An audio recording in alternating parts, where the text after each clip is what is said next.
حضرت عثمان غنی کا زمانہ آیا تو حضرت عثمان غنی رضی اللہ تعالیٰ عنہ نے ان کو پکڑا اور پکڑ کر کے ملک شام حضرت امیر معاویہ کے پاس بھیج دیا اور ان کو خط لکھا، اے امیر معاویہ یہ صحابی رسول ہے، میں ان کو کچھ نہیں کہہ سکتا، یہ لوگوں کو مارتے ہیں تم ان کو اپنے پاس رکھو۔ چنانچہ امیر معاویہ نے ان کا ویلکم کیا اور ان کو اپنے پاس رکھا۔ اتفاقاً اسی زمانے میں ایک واقعہ پیش آیا، حضرت عبد الرحمن ابن عوف رضی اللہ تعالیٰ عنہ کا انتقال ہو گیا، اور انتقال ہونے کے بعد ان کی جو مالیت کو لوگوں میں تقسیم کیا گیا، 16,000 کروڑ یا 16 کروڑ دینار سونے کے سکے، 8 ٹن سونا ان کی نسل میں تقسیم کیا گیا۔ اتنا پیسہ، اتنا سونا حضرت عبد الرحمن ابن عوف نے چھوڑا۔ بس حضرت ابو ذر غفاری رضی اللہ تعالیٰ عنہ سے کسی نے مسئلہ پوچھ لیا، اے عبد الرحمن، یہ ابو ذر یہ بتاؤ کہ حضرت عبد الرحمن ابن عوف کے پاس میں اتنا پیسہ یہ صحیح ہے یا غلط ہے؟ کعب احبار بول پڑے، کہنے لگے اگر زکوٰۃ دیتے تھے تو صحیح تھے۔ حضرت ابو ذر نے ڈنڈا اٹھایا اور ڈنڈا اٹھا کے کعب احبار کو پیٹ ڈالا۔ حضرت امیر معاویہ نے خط لکھا عثمان غنی کو، اے عثمان یہ صحابی رسول ہے، میں ان کو اپنے ساتھ نہیں رکھ سکتا، میں مدینے بھیج رہا ہوں۔ مدینے آ گئے تو حضرت عثمان غنی نے سمجھایا، نہیں مانے تو حضرت ابو ذر غفاری کو حضرت عثمان نے فرمایا، اے ابو ذر اب تم انسانوں میں رہنے کے لائق نہیں، تم جنگل میں چلے جاؤ۔ چنانچہ مدینہ منورہ کے قریب ایک جگہ تھی جس کو ربضہ کہا جاتا ہے۔ حضرت ابو ذر غفاری اپنی بیوی کے ساتھ وہاں چلے گئے، اور جانے کے بعد میں جب اے بچے بیٹھ جا بیٹے، اے بچے بیٹھو بیٹھو بیٹھو بیٹھ جاؤ۔ چنانچہ وہاں چلے گئے، جب موت کا وقت قریب آیا تو اپنی بیوی سے کہا، دیکھو مجھے غسل دلاؤ، کپڑے کفن پہناؤ، میرے مرنے کا وقت قریب ہے، اور جب میں مر جاؤں تو دروازے کے راستے کو اس مدخل پر جا کر کے کھڑے ہو جانا، ادھر سے دیکھنا ایک قافلہ آئے گا حاجیوں کا جو حج کرنے کے لیے آئے گا، اس قافلے کے اندر صحابی رسول حضرت عبداللہ ابن مسعود ہوں گے، ان کو ان سے میرا جنازہ پڑھانے کے لیے کہنا۔ چنانچہ جب ان کا انتقال ہو گیا، بیوی نے غسل دلایا، کفن دلایا، اور دروازے راستے پر جا کر کے کھڑی ہو گئی۔ ایک قافلہ وہاں سے گزرا تو اس عورت نے کہا کہ سنو، صحابی رسول حضرت ابو ذر غفاری کا انتقال ہو گیا، تم میں سے کوئی صحابی رسول ہے؟ حضرت عبداللہ ابن مسعود بولے کہ میں ہوں۔ انہوں نے کہا آئیے نماز جنازہ پڑھائیے۔ حضرت ابو ذر غفاری کو جب دیکھا عبداللہ ابن مسعود نے تو آنکھوں سے آنسو آ گئے۔ لوگوں نے پوچھا کہ ابو ذر، عبداللہ ابن مسعود تم کیوں رو رہے ہو؟ حضرت عبداللہ ابن مسعود نے فرمایا، ابو ذر غفاری کو دیکھ کر اللہ کے رسول کی بات یاد آ گئی، آپ نے فرمایا تھا ابو ذر تو تنہا جیے گا اور تنہا مرے گا۔ کیا فرمایا تھا؟ تو تنہا جیے گا اور تنہا مرے گا۔ چنانچہ جنگل میں تنہا رہے اور جب موت آئی تب بھی تنہا تھے۔ تو یہ ابو ذر غفاری جب مکہ مکرمہ آئے تو ابو انیس نے یہ بتا دیا تھا کہ حالات بہت خراب ہیں، اگر محمد کے بارے میں کسی سے پوچھ لیا تو وہ بہت مارے گا۔ چنانچہ یہ کرتے تھے کہ یہ کعبے کے سامنے صبح جا کر کے بیٹھ جاتے تھے اور کسی سے پوچھتے نہیں تھے، اور نظر ادھر ادھر دوڑاتے تھے کہ محمد کون ہے میں اندازہ کروں۔ شام ہو گئی لیکن اللہ کے رسول نظر نہیں آئے۔ حضرت ابو طالب کا مکان ام ہانی کے مکان کے برابر میں تھا، جو مکان اب حرم کے اندر آ گیا۔ حضرت علی نے دیکھا کہ یہ آدمی مکہ کا تو نہیں ہے، مسافر ہے۔ چنانچہ شام ہو گئی، یہ صبح سے بیٹھا ہے، کچھ کھایا نہیں ہوگا۔ حضرت علی اس کے پاس گئے اور جانے کے بعد بولے کہ بھائی مسافر ہو؟ بولے ہاں، آئیے میرے گھر۔ کھانا کھلایا اور سلایا۔ نہ انہوں نے پوچھا کہ تم کہاں سے آئے ہو، نہ حضرت ابو ذر غفاری نے کچھ پوچھا۔ دوسرے دن سلام مصافحہ کر کے ان کو رخصت کیا، پھر جا کر کے وہ بیت اللہ کے سامنے بیٹھ گئے اور شام تک بیٹھے رہے، اللہ کے رسول کو تلاش کرتے رہے۔ اللہ کا کرنا دیکھو، اس دن بھی اللہ کے رسول تشریف نہیں لائے۔ جب شام ہو گئی تو حضرت علی نے دیکھا کہ یہ آدمی کون ہے، پھر ان کو اپنے گھر لے گئے، کھلایا پلایا۔ اب دونوں کے درمیان میں تھوڑی قربت ہو گئی، اعتماد ہو گیا۔ تو حضرت ابو ذر غفاری نے پوچھا، اے بھائی بات سنو، میں قبیلے ابو ذر کا رہنے والا ہوں، قبیلے غفار کا رہنے والا ہوں، اور میں یمن سے آیا ہوں، اور مجھے یہ معلوم ہوا کہ ایک آدمی یہاں نبوت کا اعلان اور دعویٰ کرتا ہے، میں اس آدمی سے ملنے کے لیے آؤں۔ حضرت علی نے فرمایا کہ ارے اچھا ہوا مجھ سے پوچھ لیا، ورنہ لوگ مارتے کم گھسیٹتے زیادہ، مجھ سے پوچھ لیا، بات سمجھ میں آئی۔ اب یہاں ایک سوال پیدا ہوتا ہے جب میں یہ کہیں واقعہ بیان کرتا ہوں تو لوگ سوال کرتے ہیں ایسے کیسے ہو سکتا ہے مفتی صاحب کہ ایک صحابی نے اپنے گھر میں ایک مہمان کو 2-3 راتیں ٹھہرایا، بعض لوگوں نے 3 راتیں لکھا ہے، کھانا کھلایا اور یہ بھی نہیں پوچھا تو کون ہے؟ بھائی ایسا ہے، ہم صحابہ اور عرب کے ماحول کو اپنے اوپر نہیں کر سکتے، اپنے اوپر قیاس نہیں کر سکتے۔ عرب کا ماحول تو ایسا ہے کہ کبھی بازار عکاظ، عرب کا مشہور بازار، اس میں ایک گھوڑا بکنے کے لیے آیا اور گھوڑا اتنا اعلیٰ نسل کا اور اتنا قیمتی تھا کہ اس بازار کے اندر بڑے بڑے نواب اس گھوڑے کی قیمت نہیں دے سکے۔ گھوڑا واپس چلا گیا۔ بادشاہ کے بیٹے شہزادے کو علم ہوا کہ یہ گھوڑا بکنے کے لیے آیا تھا اور اس کی قیمت کوئی نہیں دے سکا۔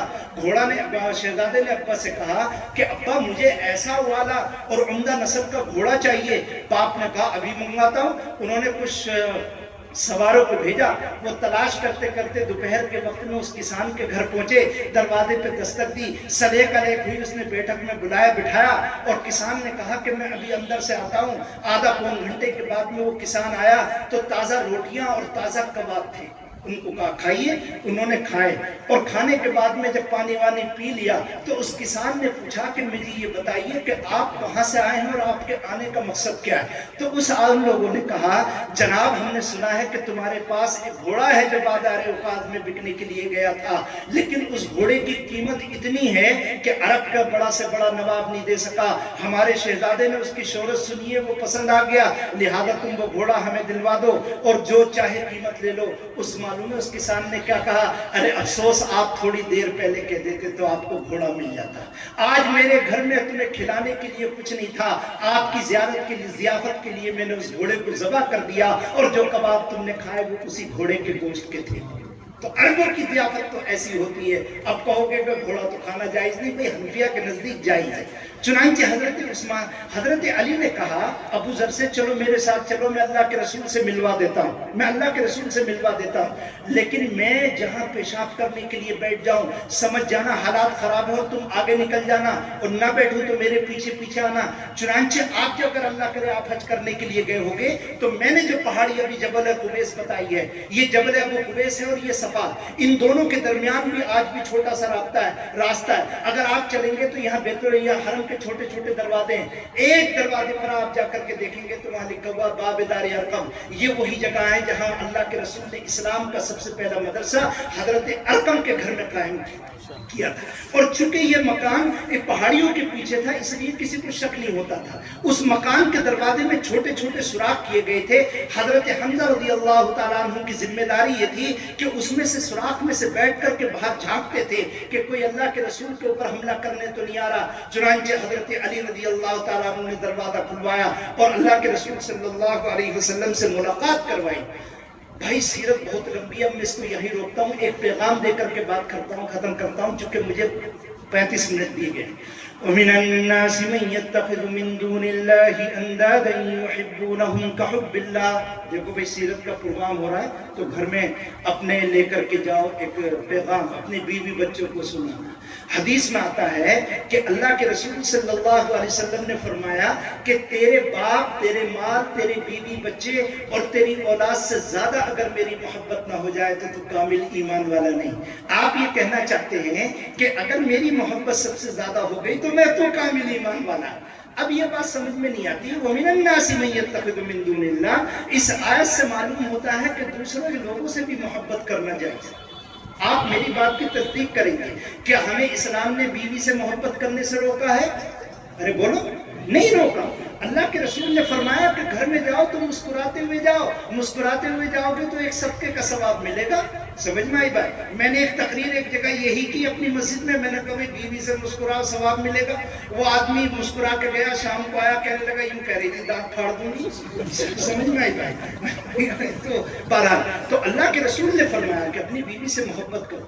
شوہر کو کہا کہ تم محبت کر، بیوی سے کہا کہ اگر میں اللہ کے علاوہ کسی کو سجدہ کرنے کا حکم دیتا تو شوہر کو۔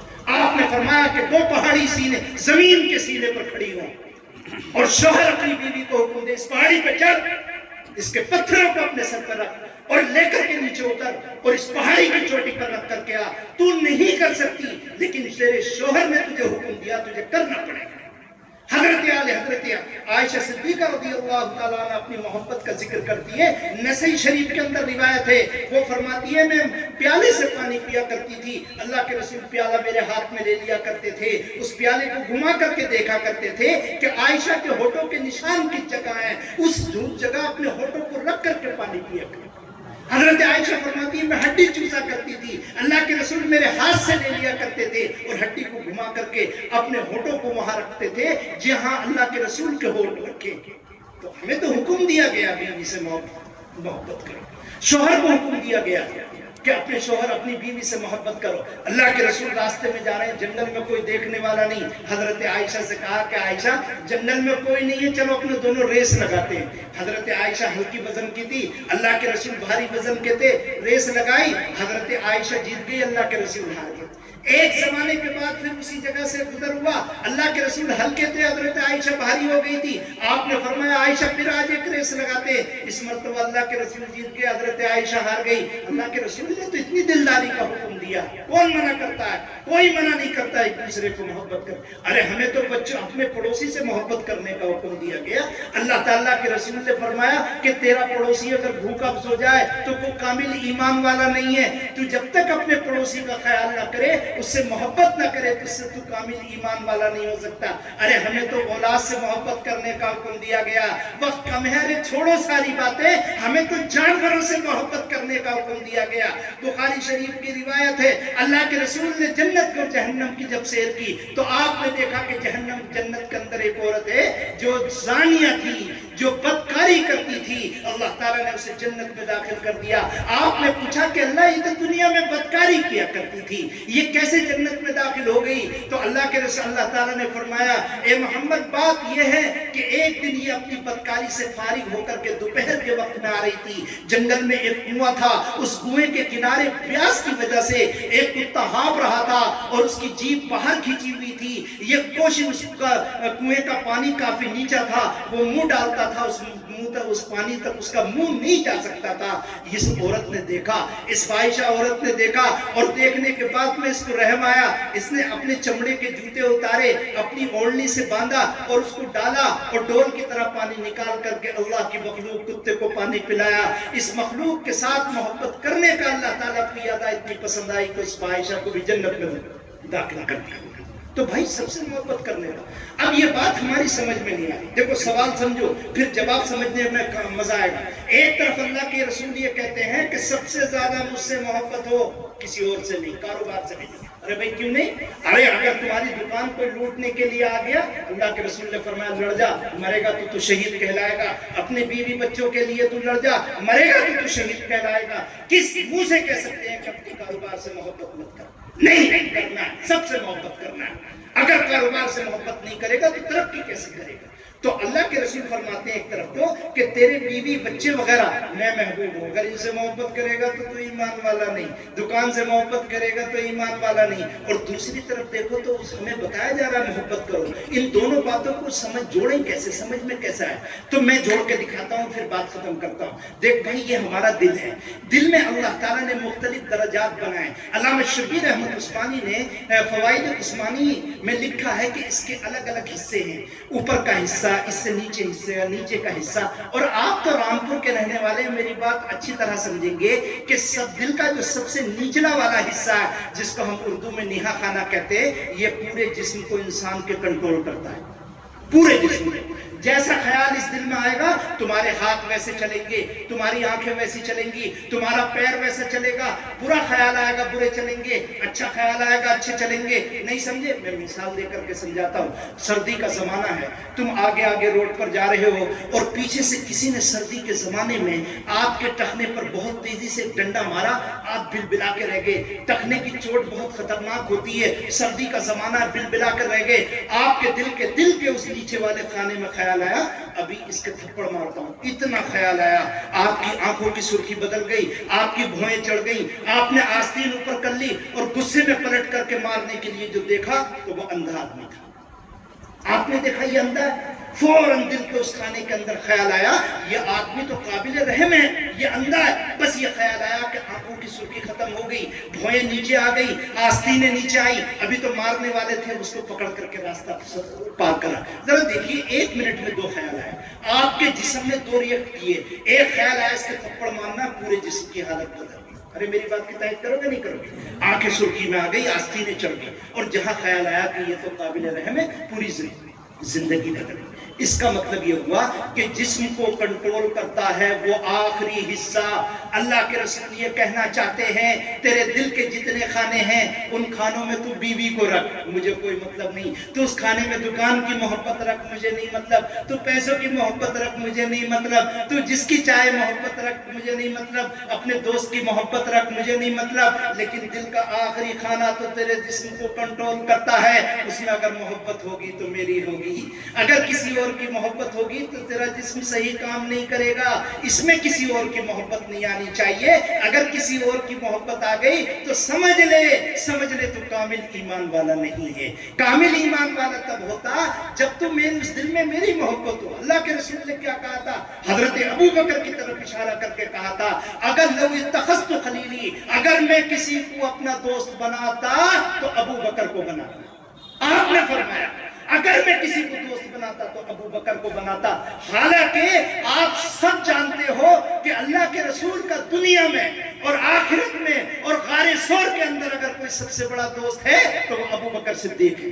کون نہیں؟ اللہ کے رسول غزوہ تبوک کے موقع پر سکوں کو چھالتے تھے اور آپ نے کہتے تھے کہ جس نے میری مدد کی ہے میں نے سب کا حق اتار دیا، لیکن میں ابو بکر کا حق نہیں اتار سکا، قیامت کے دن اللہ تعالیٰ اس کا صلہ دے گا۔ دوست، لیکن اس دوست کے بارے میں بھی اللہ کے رسول یہ فرماتے ہیں کہ میں اگر دوست بناتا تو ابو بکر کو بناتا، یعنی وہ میرے دوست نہیں ہے، مطلب یہ ہے کہ وہ فرماتے میں نے تو اللہ سے دوستی کی ہے، کہنے کا مطلب یہ ہے ان کی دوستی بھی دل کے اوپر والے حصے میں نیچے نہیں۔ اب دیکھو بھئی 2 منٹ کی بات ختم۔ اب ہمارے دل میں اللہ کے رسول کی محبت ہے، بیٹے کی محبت ہے، اللہ کے رسول کی محبت ہے، بیوی کی محبت ہے، اللہ کے رسول کی محبت ہے، اور ہمارے دل میں سونا چاندی کی محبت، اس کو پتہ کیسے لکھا؟ میرے بات بتاؤ، اتنی ترقی کا زمانہ ہے، تمہارے گھر میں جو عورتیں سونا پہنتی ہے 2 منٹ میں لے جاؤ سونار کی دکان پہ، وہ کسوٹی پہ کس کے بتا دیتا ہے کہ کتنا سونا کتنا کھوٹ ہے۔ ارے اس کو چھوڑو، تمہارے گھروں میں جو دودھ آتا ہے اس کو 2 منٹ میں لے جاؤ، وہ بتا دیتا ہے کتنا کیمیکل ہے۔ اس کو بھی چھوڑو، تمہاری رگوں میں جو خون بہتا ہے اس خون کو بھی لیب والا بتا دے گا کہ کتنے اس میں چربی ہے اور کتنا۔ جب ساری چیزوں کا معیار کسوٹی ہے تو ہمارے ایمان کا معیار اور کسوٹی نہیں ہوگا۔ تم خود دیکھو، گھر میں شادی ہے، لڑکا یہ کہتا ہے کہ ابا جی میری شادی ہے، میں تو رنڈی نچاؤں گا، موٹی سی مثال لے لو، میں رنڈی نچاؤں گا۔ اب باپ کیا کہتا ہے؟ باپ اپنے دل کو ناپے اور جھانکے۔ چنانچہ اگر کوئی یہ کہتا ہے کہ بھئی لڑکے ہیں، پہلی مرتبہ ایک ہی مرتبہ تو زندگی میں شادی ہوتی ہے، چنانچہ وہ بیٹے کی بات مان لیتا ہے اور اللہ کے رسول کی بات کو ٹھوکر مار دیتا ہے۔ سمجھ جانا کہ اس کے دل میں رسول کی محبت نہیں، کس کی محبت ہے؟ بیٹے کی۔ ارے نہیں سمجھ۔ اور اگر کوئی یہ کہہ دیتا ہے کوئی مسئلہ نہیں، یہ رسول اللہ کے ماننے والوں کا گھر ہے، یہ اللہ کے رسول کی سنت پر چلنے والوں کا گھر ہے، میں تجھے مکان چھوڑ سکتا ہوں، تجھے گھر سے نکال سکتا ہوں، میرے گھر میں کوئی رنڈی نہیں ناچے گی، میرے گھر میں کوئی خلاف سنت کام نہیں ہوگا۔ اڑ گیا کہنا تو ہے، تو نہیں تھا، تو ہے، تو ختم ہو جائے گا۔ اللہ ہمیشہ سے ہے اور ہمیشہ رہے گا، جھنڈا اونچا بلند رہے گا میرے نبی کا، تو گھر سے نکل سکتا ہے، میرے گھر میں خلاف سنت کام نہیں ہو سکتا۔ اس کا مطلب اس کے دل کے اندر اللہ کے رسول کی محبت ہے اور یہ کامل ایمان والا ہے۔ اس ایک مثال سے پوری زندگی کو سمجھ لو۔ جہاں روپے پہ اذان ہو رہی ہے، عصر کی اذان، لوگ بھاگدا حی علی الصلاح حی علی الفلاح، مسجد کی طرف آؤ۔ دکاندار اسی وقت بھیڑ لگی ہوئی ہے، نماز چھوڑ دیتا ہے۔ ارے بھائی تیرے دل میں دکان کی محبت ہے یا رسول کی محبت ہے؟ اللہ کی محبت ہے۔ اب میں اور زیادہ تقریر نہیں کر سکتا، سب لوگ میری طرف دیکھ رہے ہیں، کب ختم کرے گا؟ سمجھ میں آئی بات؟ ہم لوگ سمجھتے ہیں نگاہوں کا، جی نہیں آپ نہیں، وہ جو ادھر بیٹھے وہ ہماری پارٹی والے ہیں۔ تو میرے بھائی بات یہ ہے کہ اسے ایک مثال سے سمجھو۔ میں حضرت مولانا اسلم صاحب کا